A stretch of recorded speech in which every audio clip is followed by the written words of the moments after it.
সব বেকার পুরুষের হাত ধরতে নেই। একটা আপুর জীবনের গল্প এমন ছিল যে আমি নানুর বাড়িতে থেকে পড়াশোনা করি, তো আমার এক ফ্রেন্ড তার আত্মীয় আমাকে পছন্দ করত। দিনটা ছিল 29/9/2023। এই দিন তার সাথে আমার প্রথম কথা হয়।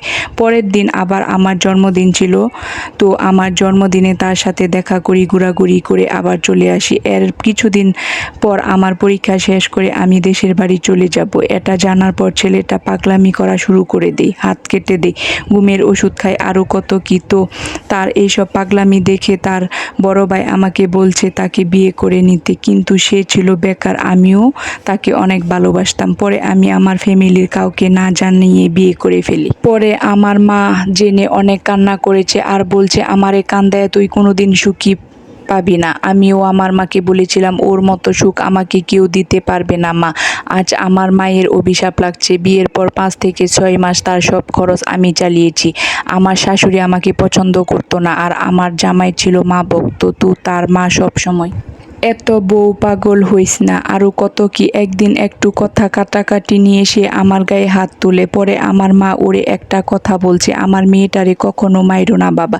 এভাবে চলতে থাকে দিন। একটু এদিক সেদিক হলে সে আমাকে মারতো। সংসার সব সময় ঝগড়া লেগেই থাকতো।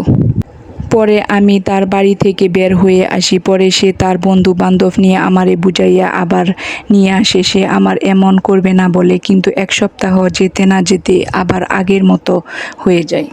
পরে আবার আমি আমার বাবার বাড়িতে চলে আসি। বাবার বাড়িতে যাওয়ার পর জানতে পারি আমি প্রেগনেন্ট।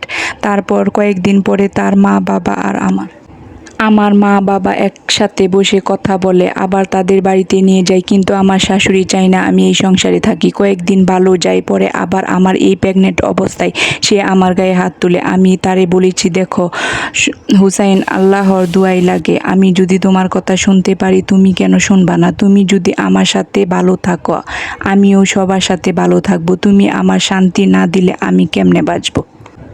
পরে সে আমার মাথা ছুঁইয়া সে আমার পেটের সন্তানের কসম কাটতে আবার বিশ্বাস ভাঙতেছে। আমি ওরে বলছি, পেটের সন্তান তো কোনো দোষ নাই, তারে এত এতিম কইরো না, তুমি সুন্দর হয়ে চলো, আমারে এই সময়টাতে একটু শান্তি দাও, তোমার 2টা পায়ে পড়ি। আরও অনেক কথা ছিল যা বলার মতো না ভাইয়া, কিন্তু আল্লাহ তো সব দেখেছে, তাই না? লাস্ট একটাই কথা, আমি যারে ভালোবাসছিলাম সে আমারে ধ্বংস করার জন্য শ্রেয়।